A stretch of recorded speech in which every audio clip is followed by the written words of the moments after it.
Très souvent, le taoïsme nous rappelle que les signes les plus décisifs apparaissent lorsque nous sommes trop occupés pour les percevoir.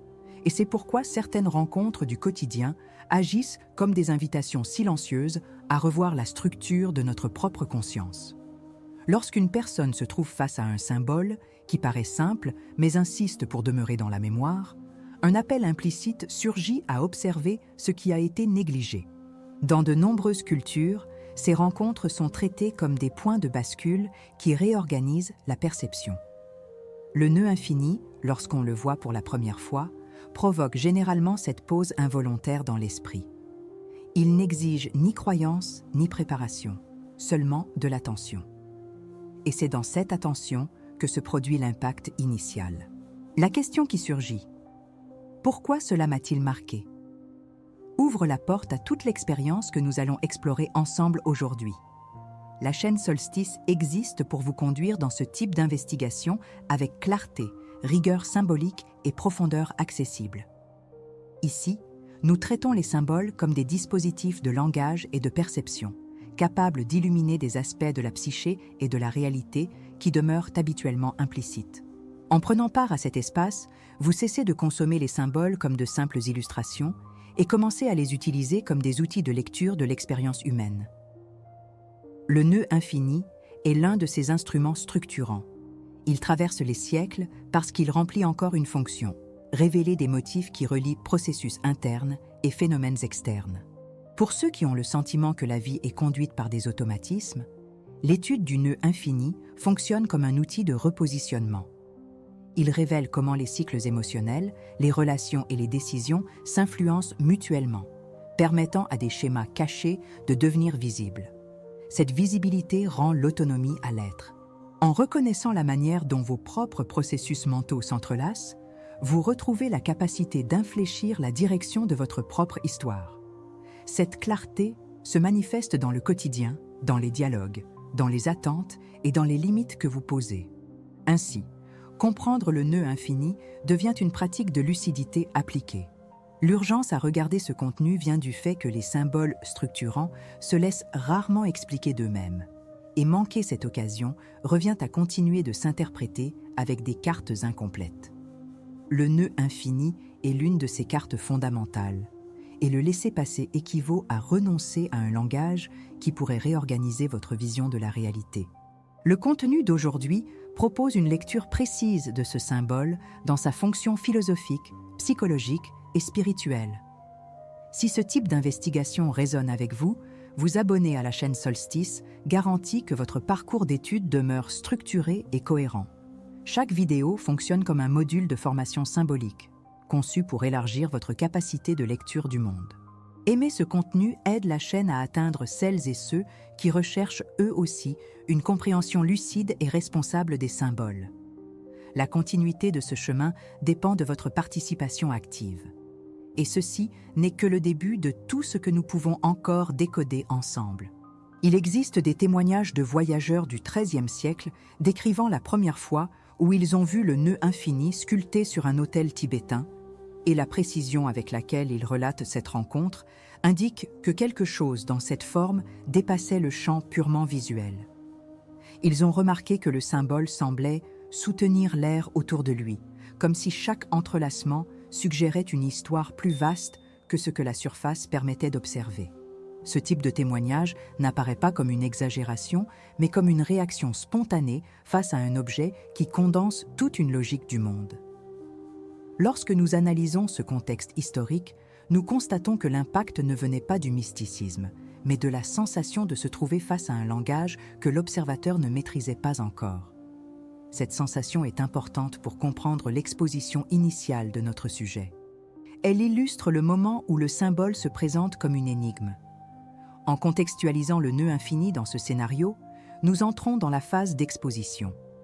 Le voyageur ne savait pas identifier la signification de l'entrelacement, mais sa description révèle un détail fondamental: la difficulté de discerner où la forme commençait et où elle se terminait. Cette étrangeté fonctionne comme un outil pour introduire la notion d'interdépendance, car en observant, on perçoit intuitivement qu'il n'y a aucune partie isolée dans ce diagramme. Lorsque nous appliquons cette perception à l'étude des symboles structurants, nous comprenons que leur première fonction est de provoquer une réorganisation de l'attention. Cette réorganisation surgit comme une invitation à percevoir des connexions qui passaient auparavant inaperçues.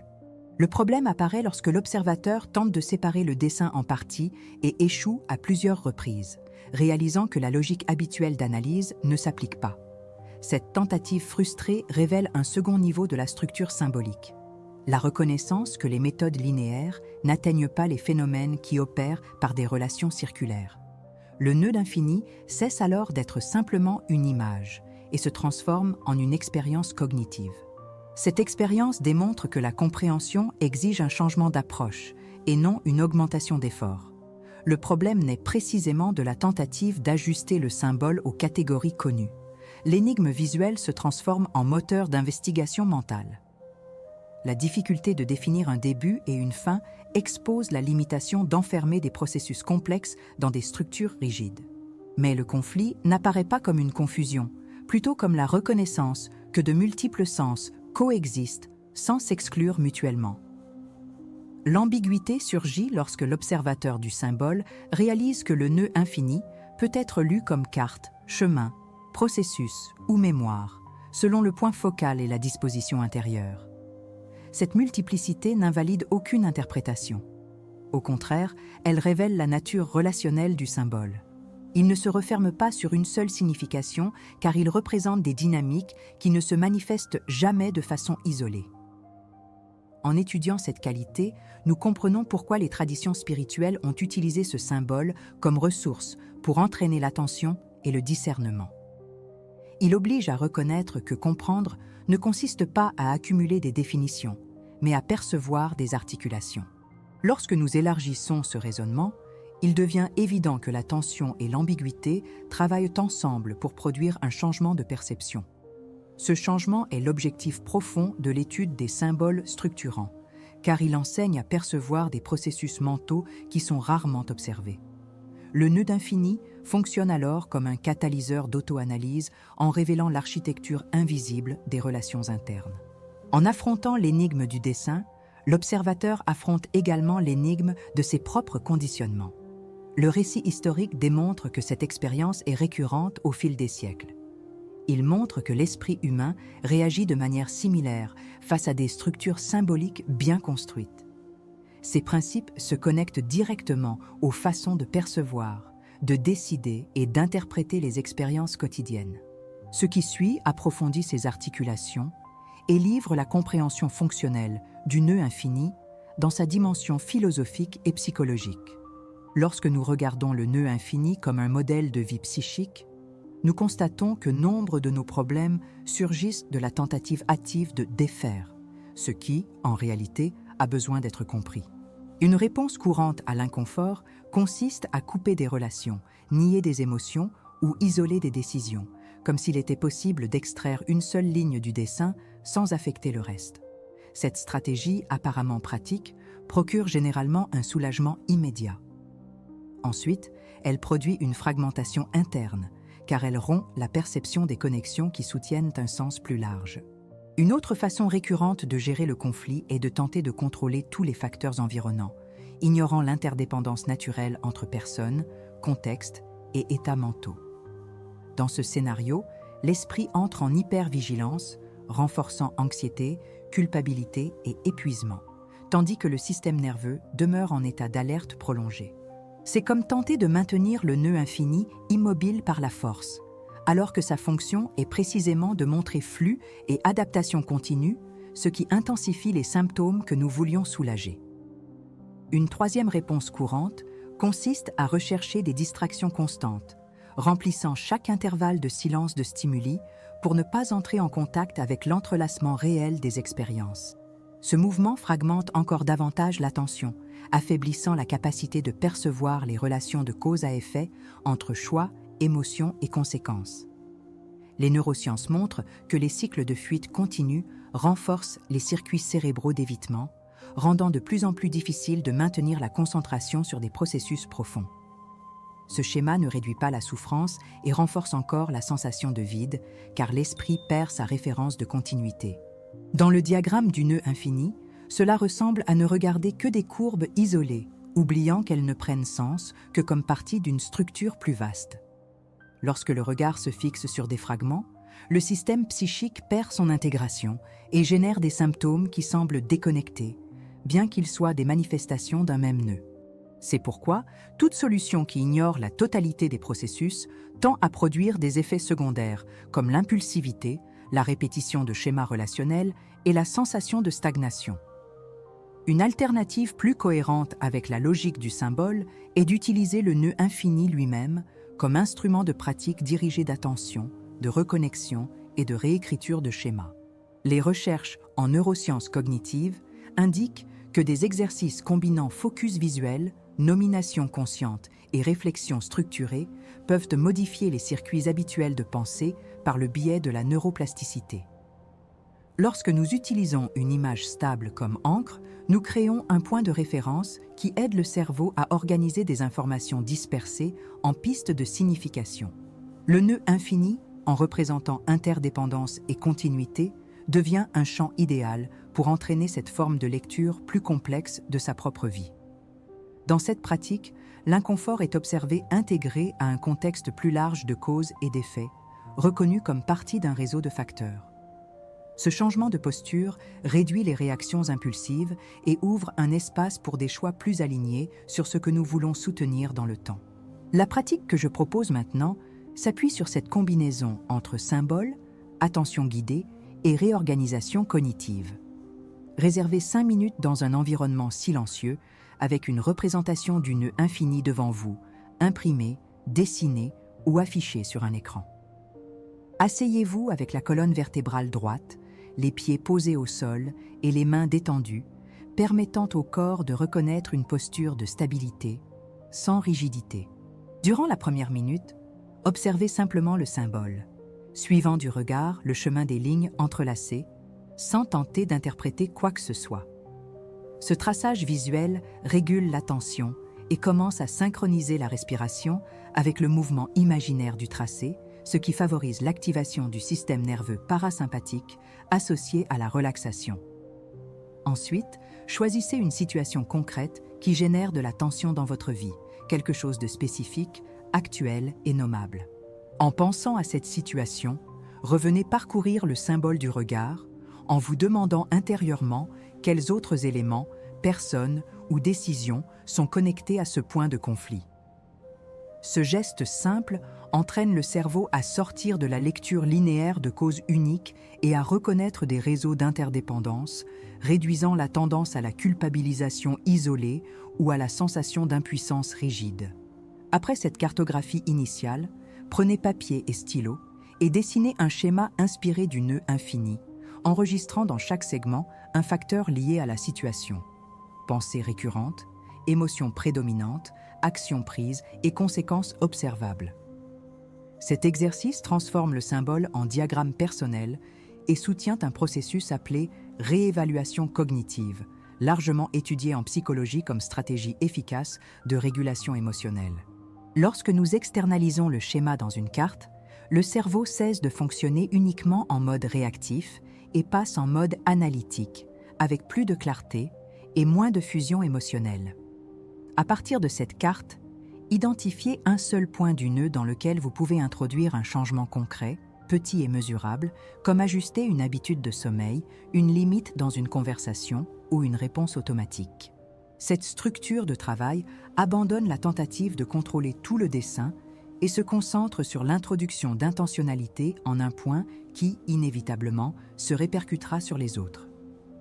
D'un point de vue scientifique, ce choix spécifique fonctionne comme levier de changement systémique, car de petits ajustements cohérents dans un comportement peuvent altérer des schémas vastes au fil du temps. Vous commencez à collaborer avec le nœud et à participer consciemment à la façon dont votre propre histoire s'entrelace. Remarquez comment cette pratique contraste avec des stratégies qui tentent d'éliminer des symptômes isolés sans toucher à la structure qui les génère.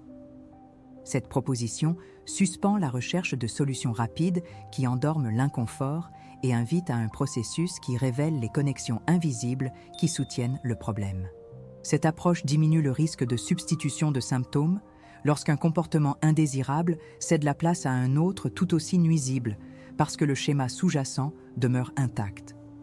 En travaillant avec le nœud infini comme carte, vous entraînez le cerveau à reconnaître les tendances de répétition, ce qui facilite l'interruption des cycles avant qu'ils ne se consolident.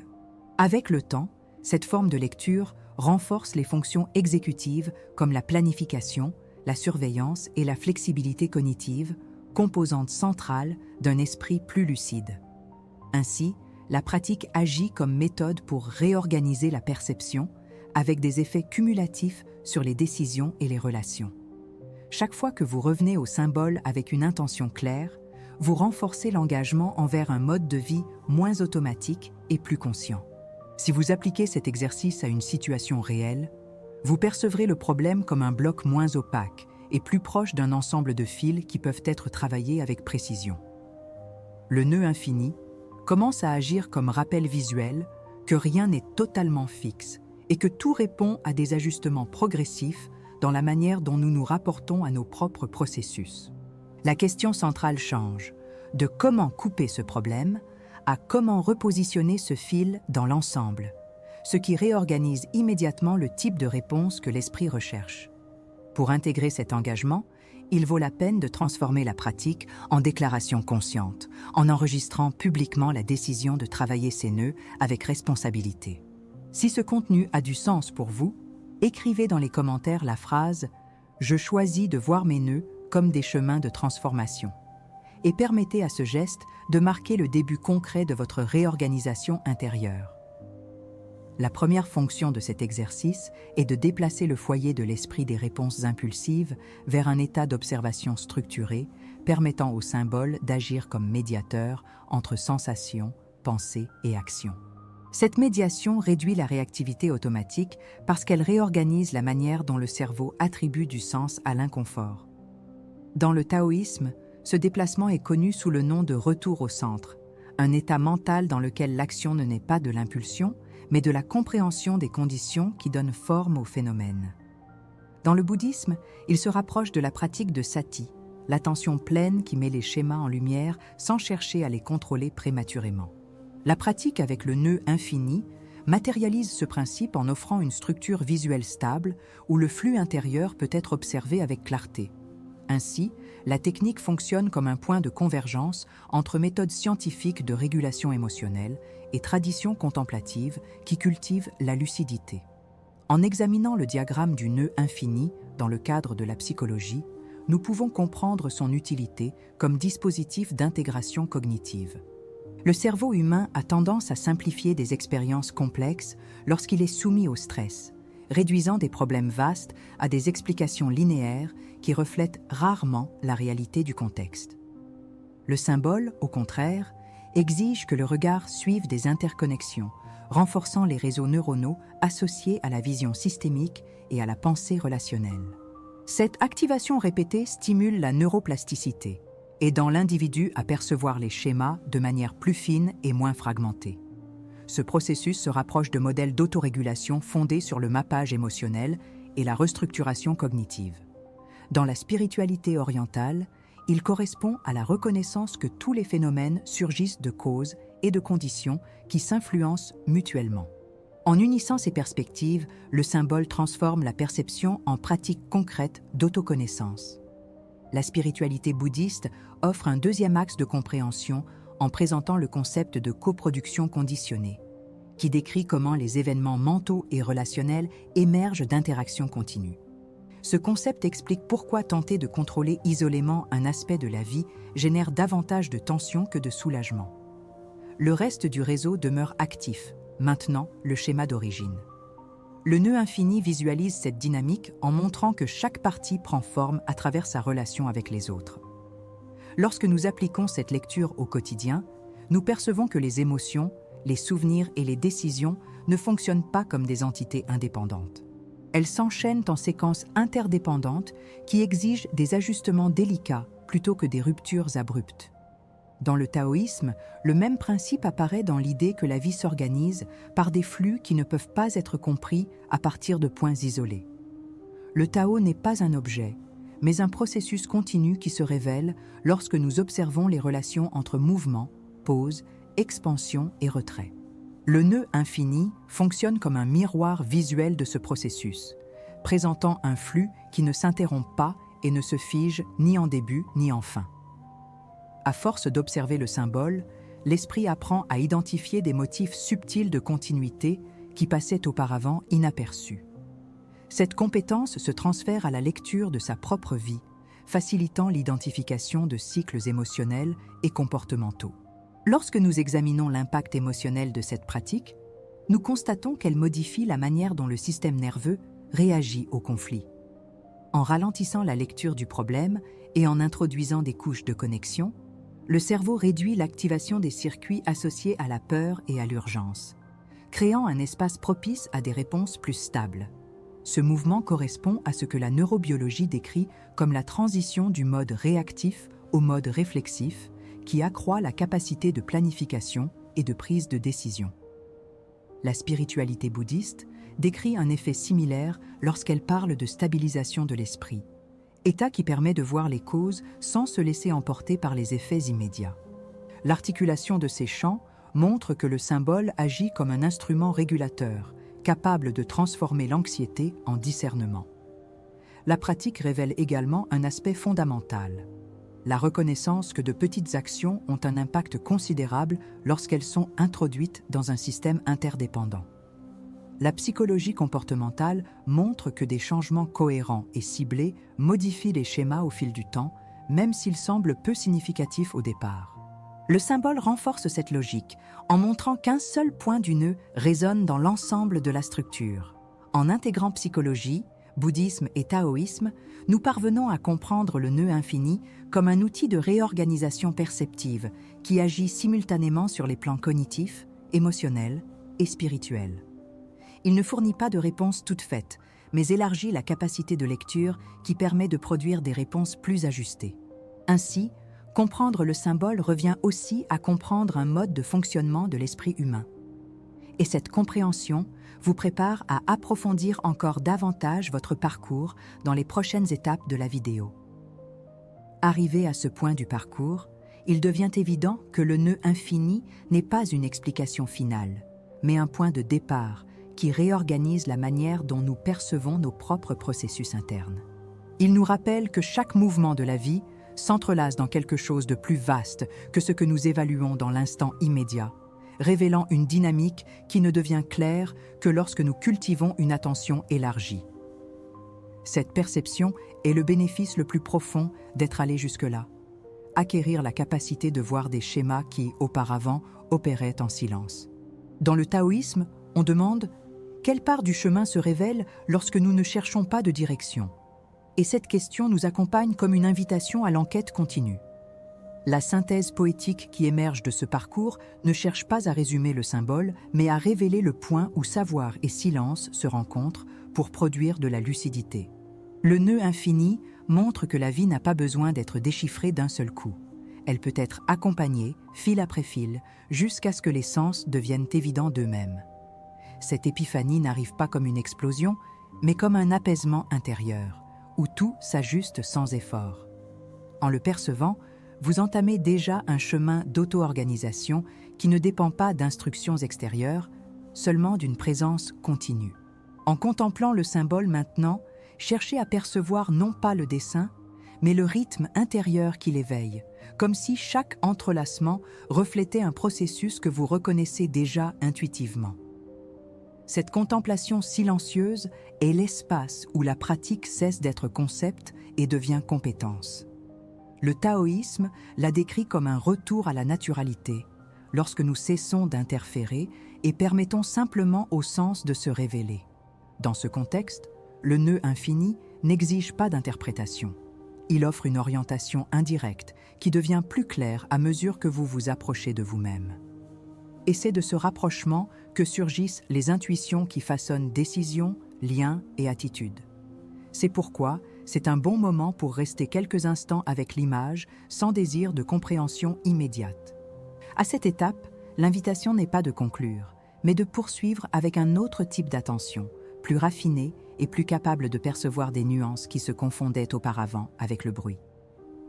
La question taoïste qui demeure est: que se révèle lorsque nous cessons de chercher un point final? Cette question peut accompagner votre quotidien comme un instrument de discernement. Le symbole continuera d'offrir des lectures différentes à mesure que vous retrouverez des situations, des personnes et des défis qui paraissaient autrefois déconnectés. Chaque retrouvaille réorganise quelque chose et approfondit la compréhension qui a déjà commencé à se former. Avant de terminer, demeurez avec une réflexion simple. Ce que vous avez observé aujourd'hui peut devenir partie intégrante de votre manière de vivre, à condition de permettre au symbole d'accompagner vos prochaines perceptions. Suivre ce cheminement dans le temps peut approfondir encore davantage votre lecture intérieure. Et le silence que vous emportez d'ici est déjà le signe que le processus a commencé.